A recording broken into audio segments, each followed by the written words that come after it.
Okay, so question 33 is about chapter 4.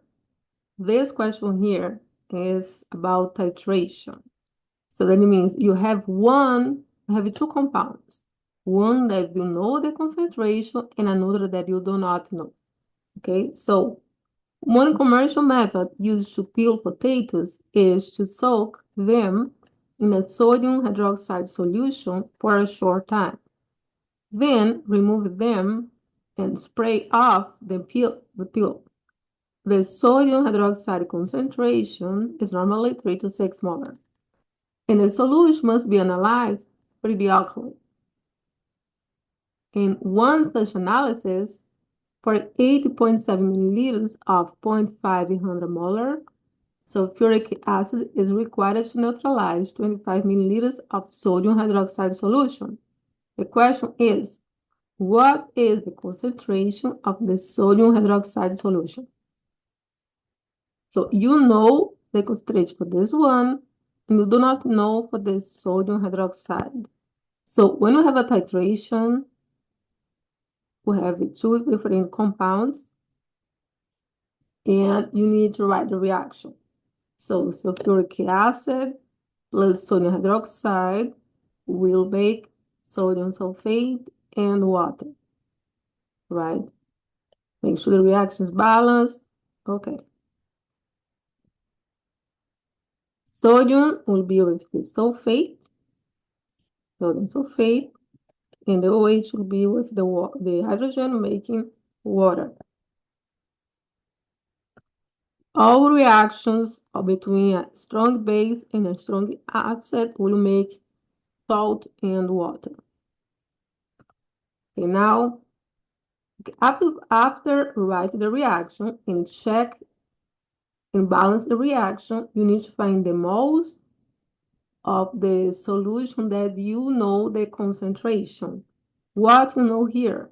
The concentration of sulfuric acid, right? So let's go here.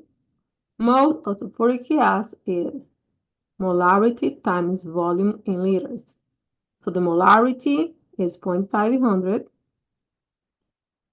and the volume is 0.0487 liters, right? Convert this to liters. When you do this math, you'll find these moles here. Moles of sulfuric acid. Okay, but the question is asking for what? The concentration of sodium hydroxide.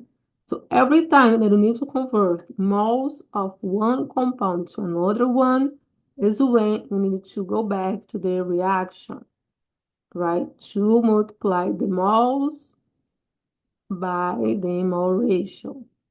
So the moles of sulfuric acid that you calculate here times the mole ratio between sulfuric acid, you only have 1 mole sulfuric acid, so 1 mole here.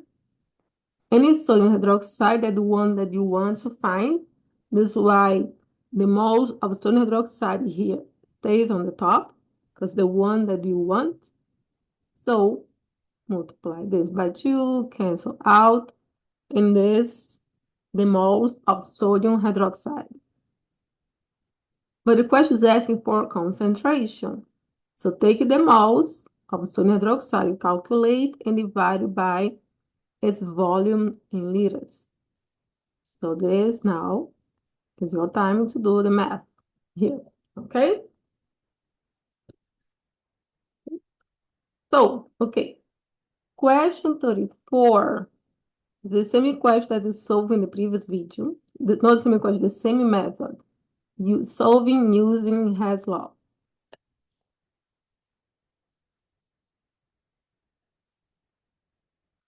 So the same idea, the same thing. So are going to have two steps here. We're gonna manipulate to find to make sure when you adapt this plus this, you have the final one. So in that case here, the carbon G is exactly here, right? The same carbon, so don't do anything with reaction 1. Then carbon diamond in reaction 2 is in the reactant, but in the final reaction is in the product. This is why I multiply by -1 to flip this equation. Okay? And then you cancel out the ones that they are repeating. And then heat was initially negative. When multiplied by -1, you change it from minus to plus. So then just do the math here. Minus 393.5 plus 395.4. I'm just showing fast here just because I already solved a question. I solved a question like this in the previous video, right? Cancel out oxygen with oxygen because they are in opposite sides. He's in the reactants in the product, so okay, cancel out. Carbon dioxide he is in the reactant, he is the product. The only one that we did not cancel out was this carbon and this carbon. Exactly what we want. And the math will be minus 393.5 plus 395.4 kilojoules. We'll do the math here. All right. Okay. So question 4 is, question 35 is about chapter 5. This question is about calorimetry. So how do you know it's about calorimetry? So question for calorimetry, usually you'll be asking for heat, or be given heat, will give the mass, and it will give the delta T, the temperature changing. So you need all this information to answer a question about calorimetry. The formula for calorimetry is Q is equal mass times specific heat times delta T. So in that, let's go to this question here. A coffee cup calorimeter contains 150 grams of water at 24.6 degrees Celsius. And then 110 grams block of molybdenum is heated to 100 degrees Celsius and then placed in the water in the calorimeter. So the water here, right, initially, only water. Then the hot metal, are seen here at 100 degrees Celsius, the metal was added to the water. When the hot metal was added to the water, the temperature of the metal went to 28 degrees Celsius, and the temperature for the water also went. That means the final temperature for both bodies, the water and the metal, they achieve the thermal equilibrium. So the final temperature will be the same for both. So what heat capacity per grams of molybdenum? First, let's find the delta T for the metal and the delta T for the water. The temperature change for the metal is the final 28 minus the initial, that's 100. Delta T for the metal is minus 72 degrees Celsius. And for the water, final for the water is 28 minus the initial, that is 24.6. So delta T for the water is 3.4. Okay.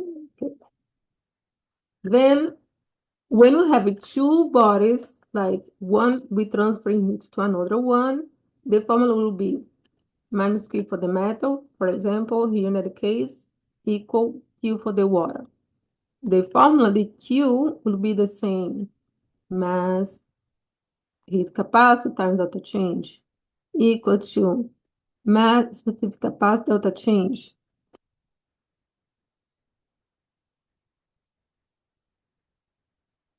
Okay, but this one here, we're going to add minus because they are transferring heat, right? They are exchanging heat. So let's look for the metal only first. The metal for the metal is 110. The heat capacity for the metal is what we do not know. Delta T we calculate right here, minus 72, right? Equal to now all information will be the water information here.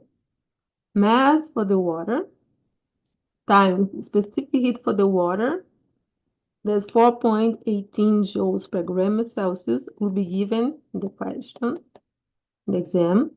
Then negative for the water, the the temperature change for the water, 3.4. Then do the math to solve for C. Here will be minus with minus will be positive, right? So this number here should be a positive number. We're going to solve, right? This problem, multiply this and divide by this. Question 36 is about enthalpy formation. So to solve a question like this, pay attention, like you should have a table of values that will be given. So you have the reaction, and you have enthalpy changes in a table, the different values of the compounds. For the case here, we use the following enthalpy change for the following chemical reaction and the values provided in the table. Calculate the enthalpy formation change for ClF3. Okay. So what's the formula for enthalpy formation? Enthalpy change is the sum of enthalpy formation for the products minus enthalpy formation for the reactants. Done here. The enthalpy change for the reaction was already given here, so it will be your total here. Then nitrogen, what's the enthalpy change for nitrogen here? Was not given, right? Was not given. Nitrogen here is elemental form. So when it's the element all by itself, right? It's not bonded to anything else, just the elemental form here. The enthalpy formation will be 0. That's why it was not given. Then products, right? First products, 6 times HF. We have 6 HF here. Each HF is minus 271. So multiply here. 6 times minus 271. Then plus the enthalpy formation for the chlorine. The same thing will be 0. Right? Because it's elemental form. So this is the products portion right here. Minus the reactants. So the reactants will be 2 times ClF3, right? Plus 2 times the value of NH3. Each NH3 is minus 46 joules. So the math will be 2 times ClF3 plus 2 times this value here. So what we do not know is the enthalpy for ClF3. So we're going to solve this problem, this math here, to find the enthalpy for this compound here. Now it's just math, right?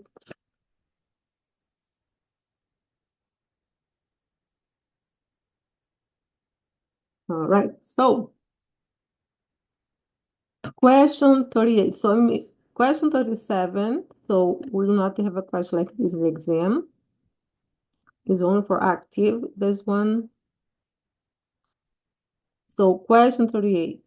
Write the noble gas configuration for the following species. So noble gas configuration is when you write the noble gas, the closest noble gas in brackets. For example, sodium is 11, right?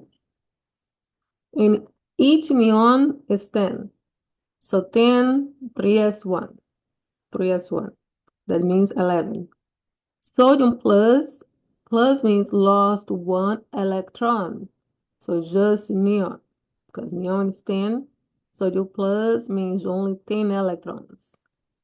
Fluorine, each fluorine has 9 electrons, but here you have a minus, so it will be 10 electrons. So the configuration of fluoride ion is also just neon, because neon has 10 electrons, right?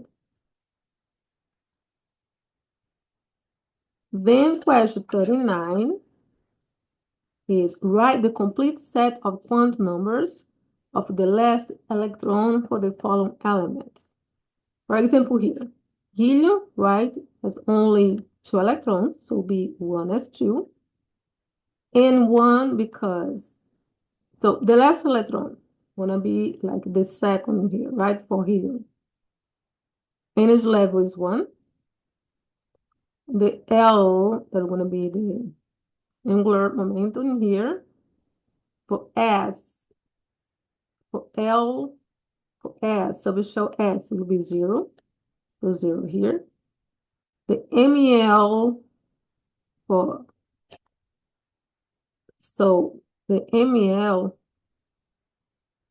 for S has only one option, that will also be 0, just one orbitals.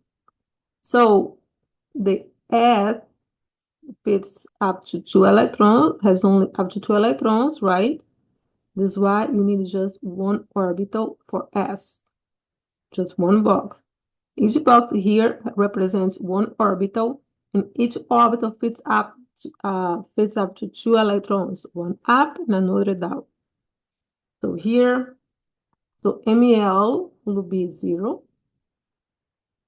and 1, 2. So the second electron was pointing down. This is why the MES will be minus 1/2. So for example, for fluorine has 9 electrons. So 1s2, 2s2, 2p5, 2 plus 2, 4, plus 5, 9, right? So what are the quantum numbers for the last electron right here? So 2p5, energy level is 2, right? The L, the subshell is P. What's the L when it's P? It will be 1, right? For 1, the MEL will range from -1 to +1, right? So let me just repeat it here.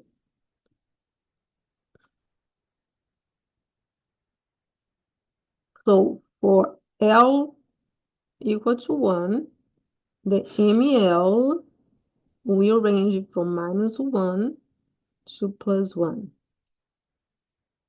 And then you count how many electrons. So MEL for here will be also 1. How many electrons do I have here? 5. Now let's count. Okay. 1, 2, 3, 4, 5. So the last electron stopped right here and 0. So in MEL for 2p5 will be the last electron in 2p5 will be in the orbital, this one, 0. And then if they are pointing up and down, so the last was pointing down, so we're going to be minus, the spin here will be -1/2. For this, the 4 quantum numbers for the last electron in fluorine are these 4 numbers here. For oxygen, oxygen has 8 electrons, right? And then the last electron is stopped right here, 2p4. Energy level 2. The L for subshell P is 1. And the last electron here, the 4th electron, right? 1, 2, 3, 4. So it stopped -1.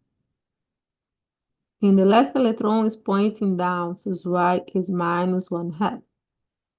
Right? For subshell P, we need 3 orbitals. Okay, so let's see the next questions. Okay. So question, this one. Given the data in the table below, the enthalpy formation for the reaction is. So this reaction here, this question you have the enthalpy change for each reactant product.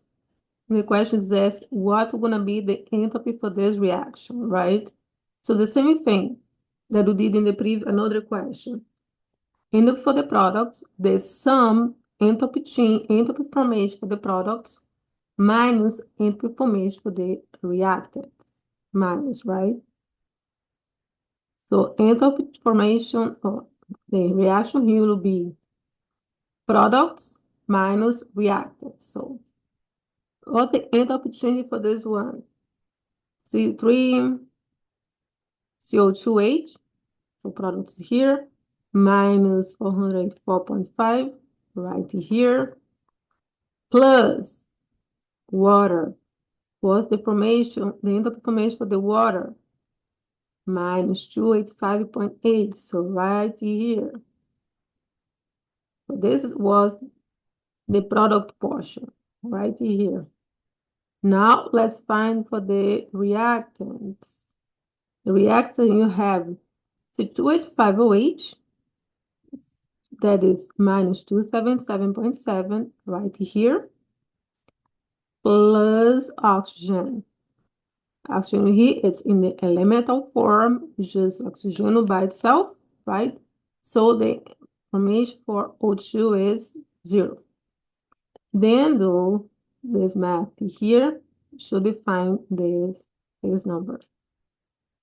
That should be this one here. So this is using enthalpy formation. That's products minus reactant. Okay, so question for 1 is a question involving related to stoichiometry. So finally, the value enthalpy change for the reaction below is minus, so this one is minus 6,535 kilojoules. And then the question is, what is going to be the reaction if kilojoules of heat are released in the combustion of only 16 grams of C6H6, that the hexane here. Okay, so